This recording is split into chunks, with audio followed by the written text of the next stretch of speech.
Digimon 2 Panini Comics Capítulo 17. Em algum lugar no Digimundo, o Imperador Digimon prendeu um grupo de Gotsumon, mas Agumon e os outros Digimons foram para salvar eles. Davis fica muito feliz pelo resgate, mas TK e Kari estão preocupados que foi fácil demais e que talvez o Imperador Digimon tenha alguma coisa na sua manga. Lá na escola, Code diz que o professor Fujiyama pode aparecer, só que é só fazer com que os Gotsumons fingirem que são parte das suas aulas de escultura, né? Faz sentido, eles são estátuas de pedra praticamente, né? É um disfarce perfeito, né? Izzy pede o Digivice da Yuri emprestado e ela fica curiosa em saber o porquê. Mas o Tai já sabe que, como o Digivice dos 9 escolhidos tem o poder de abrir o portal para o Digimundo, o Izzy, que é muito curioso, quer estudar eles e descobrir por que eles são tão especiais. Enquanto isso, no Digimundo, o Imperador Digimon tomou posse de mais uma cidade e está escravizando os Digimons moradores de lá, usando Vegemons como guardas. Gabumon percebe que o Imperador já foi e decide que é hora de se libertar. Ele usa o seu poder para abrir a cela, mas no caminho ele encontra um adversário forte, o Red Vegemon, que está sob o comando do Imperador Digimon. O Red Vegemon dá uma surra no Gabumon, o que não faz lá muito sentido, pois ele deveria pelo menos fazer uma briga boa com o Digimon que está um nível acima, né? Porque veja bem, né? O Gabumon é no nível criança e o Red Vegemon do nível adulto. Era para fazer uma briga boa, né? Não era para ser tão ruim assim, já que o Gabumon é um Digimon que lutou contra os Mestres das Trevas. Era para ter um XP mais elevado, né? Mas acho que por conveniência de roteiro fizeram o Red Vegemon dar uma surra no Gabumon, né? O que não faz sentido nenhum, mas enfim, né? Mas mesmo assim o Gabumon é derrotado e cai na água, e é uma humilhação para ele, que ele não gosta de ficar molhado. Ainda mais ter o seu casaco molhado, que para quem não sabe, o Gabumon não gosta de ficar sem aquele casaquinho dele, né? Se ele ficar, ele fica muito chateado, né? E ainda mais quando o casaco fica molhado, então aí acabou para ele, né? Gabumon consegue chegar na praia e encontra uma TV que é conectada ao mundo real. Ele pede ajuda ao Matt e aos outros. E por falar nele, Matt está discutindo com seu irmão sobre o fato dele ter uma banda de rock, e isso não significa que ele pode esconder um bando de pedras que são Digimons. Essa piada faz sentido em inglês, porque pedra é rock em inglês. Então, né, piadinhas de tiozão à parte, né? A irmã do Dave chega e pede um autógrafo para o Matt. TK reconhece que é a irmã do Davis, através do sobrenome. E logo em seguida eles recebem um recado de emergência da Yoli, que é para eles encontrarem no laboratório de computadores da escola. Então eles chegam no laboratório, e logo em seguida eles vão para o Digimundo atender o SOS do Gabumon. Gabumon fica feliz em ver o seu parceiro, e Davis percebe que a TV está configurada para mandar sinais de SOS para o mundo real. A Teiyomon fala que o Agumon usou a TV algumas vezes para chamar o Tai quando estava em apuros.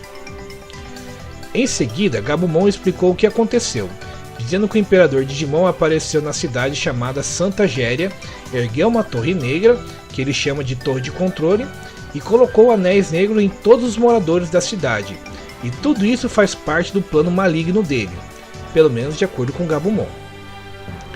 Dave já quer hiperdesenvolver e partir para a briga, mas o Matt diz que não, pois o Imperador Digimon tem reféns e eles precisam ser cuidadosos. Kari concorda com Matt, e TK sugere que ele e a Kari irem de fininho e virem primeiro o que está acontecendo. Davis fica com ciúme e fala o que aconteceria se a Kari fosse atacada por uma Digimeleca, né? É só pra ele não... Ele só tá querendo contrariar o TK, né? Mas beleza.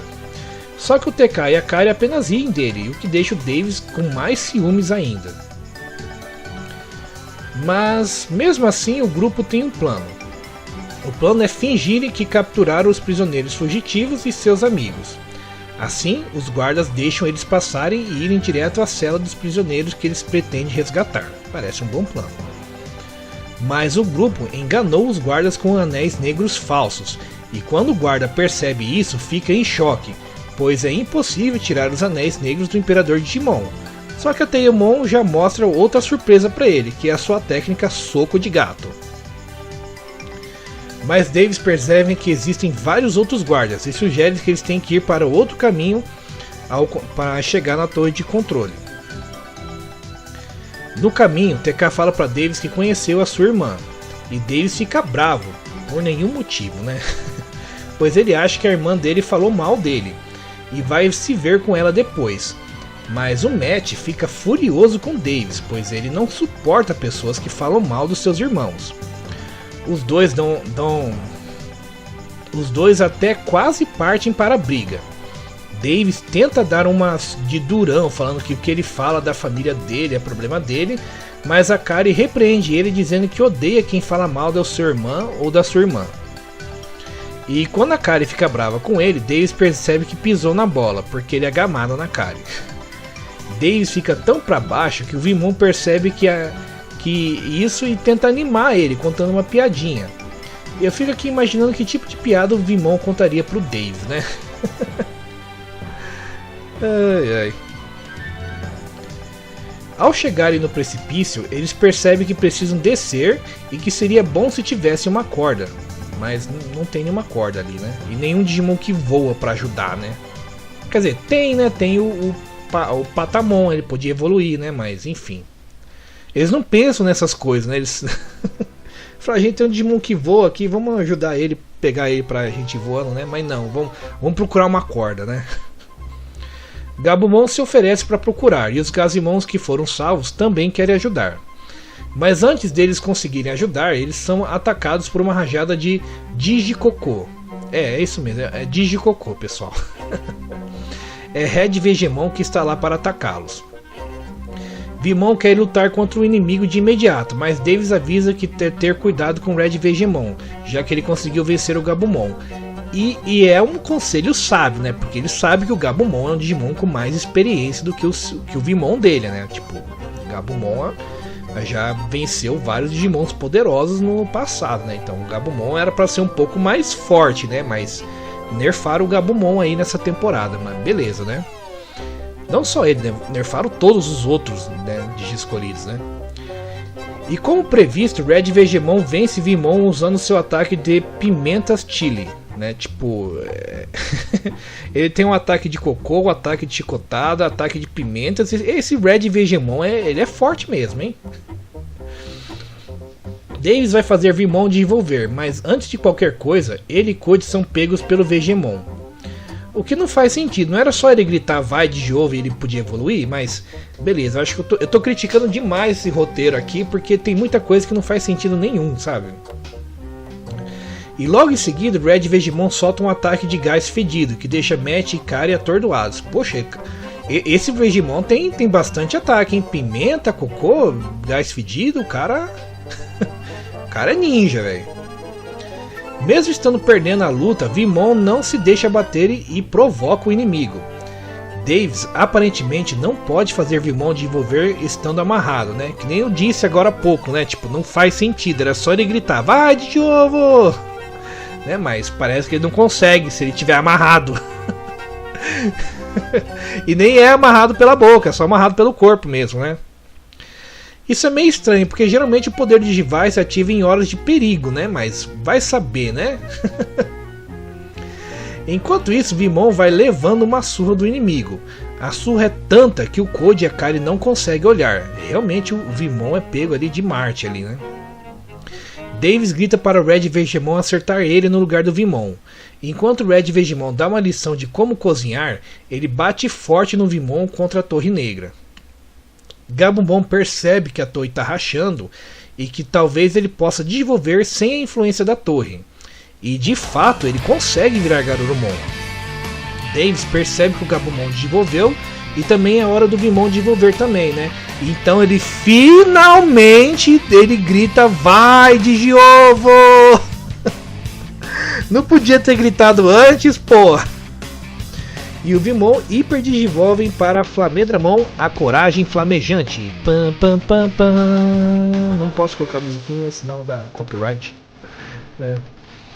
Agora é hora do troco. Red Vegemon tenta de novo seu ataque de pimentas chili, mas dessa vez elas não são pares para Flamedramon. E claro, né? Claro que não seriam, né? Um ataque de pimentas contra um Digimon de fogo não ia dar certo mesmo, né? Mas o Red Vegemon não desiste e tenta um ataque físico, mas mesmo na força bruta, Flamedramon é mais forte, só que o inimigo ainda tem um ataque de gás fedido. Flamedramon ignora o ataque fedido, Flamedramon é pica, hein? E usa seu ataque punho de fogo ou foguete de fogo, tanto faz. Isso faz com que o Red Vegemon seja queimado tanto que desmaia, né? Ou seja, esse Red Vegemon, que era um Digimon altamente forte, com vários ataques, deu uma surra no Gabumon. Gabumon esse que tá desde a primeira temporada lutando, que venceu ali, que lutou contra vários Digimons fortes, que venceu lá um dos Mestres das Trevas lá. Esse Gabumon, que era para ter um nível de força superior, bastante XP, não venceu o Red Vegemon.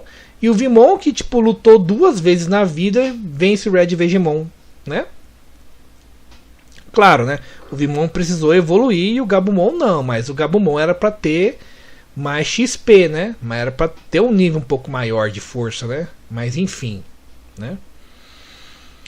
E nessa hora, Tai, Izzy e Yoli chegam no local. Tai pergunta como o Garurumon desenvolveu e ele responde que não sabe ao certo, mas tem a ver com a torre de controle. E por falar nela, a torre está rachando. Armadillomon pede para finalizar o serviço, e assim Code faz ele desenvolver para Armadillomon em Digimon, a sabedoria profunda. Ou nesse caso, a broca do poder, porque em inglês eles colocam uns sobrenomes diferentes aí nos Digimons, né? É engraçado notar que nesse quadrinho segue a dublagem americana, apesar de ser um quadrinho europeu, tá? É um quadrinho do Reino Unido, né? E essa dublagem, toda vez que o Armadillomon desenvolvia, ele falava a broca do poder, ao invés de a broca da sabedoria, que seria o correto, né? E a menção do brasão dele. Eles corrigem isso mais pra frente na série, mas é interessante que até nos quadrinhos eles seguiram o erro, né? Né? Tudo bem. E assim a torre já era. E assim todos ficam livres do controle do Imperador Digimon. Yoli percebe que era a torre que dava o poder de controle para o Imperador Digimon. E sem a torre, os Anéis Negros também não funcionam mais. Então Tai confia aos novos Digi-escolhidos a missão de derrubar todas as torres negras do Digimundo. Davis vai levar os Gotsumon para casa e Matt e Garurumon ficam encarregados de proteger a área da cidade. Ao retornar para a escola, Izzy fica procurando por mais provas sobre as torres negras, ou torres de controle, né, do Imperador Digimon. Izzy mostra que o quadrado branco na tela era preto até eles destruírem a torre.